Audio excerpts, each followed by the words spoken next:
Notre collègue en charge de la communication, Marie-Pierre Rattez, a travaillé dans le cadre du budget 2022 à renouveler notre mobilier municipal sur l'espace public pour l'affichage dit libre.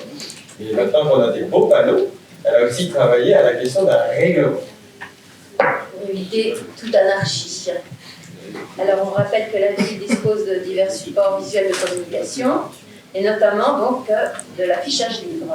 Et les panneaux sont installés place des pêcheurs, place du Pays de Ré, place du marché côté rue de Plaisance, au lycée Alcide d'Orbigny, à l'ensemble sportif pédestre au bout de la rue du Stade, au rond-point, et à l'angle de la rue de Brunet et de la route de Papeuf.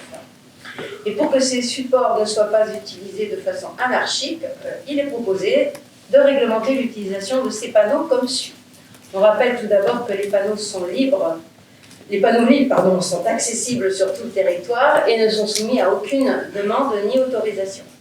Ils sont réservés à l'affichage de la libre expression des idées dans le cadre autorisé par la Constitution, les lois et les règlements, l'information générale de la population phocéenne sur les activités locales, la communication des associations locales et l'annonce de leurs manifestations, la communication des partis politiques et les syndicats. Ils sont interdits des affiches constituant une publicité commerciale ou soutenant des activités à but lucratif. On nous dit également que les scotch et les rubans adhésifs ne sont pas autorisés sur les supports. La colle à papier peint est autorisée car elle présente une perméabilisation suffisante pour le nettoyage approfondi des panneaux. Le respect mutuel des associations entre elles oblige les annonceurs à ne pas recouvrir une manifestation avant sa date de fin.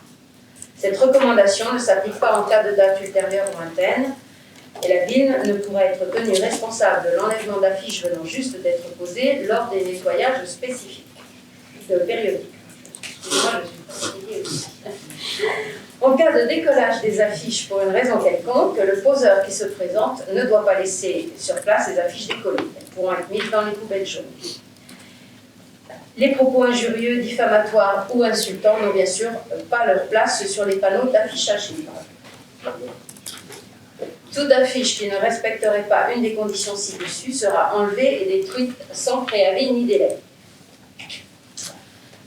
Le décret du 25 février 82, portant application d'une loi de décembre 1979 relative à la publicité aux enseignes et préenseignes en ce qui concerne la surface minimale et les emplacements de l'affichage d'opinion et des associations sans but lucratif, précise que l'utilisation d'encre noire sur fond blanc pour les tracts, affiches, etc.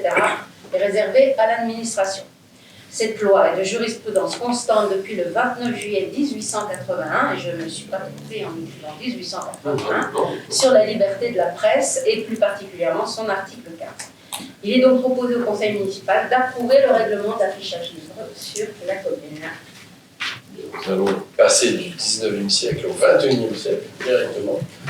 Y a-t-il des questions sur ce règlement qui n'existait pas, mais qui est plein de bon sens et qui permet éventuellement de rectifier s'il y a des usages frauduleux? Eh bien, je mets aux voix qui s'abstient, qui vote contre, adopté à l'unanimité.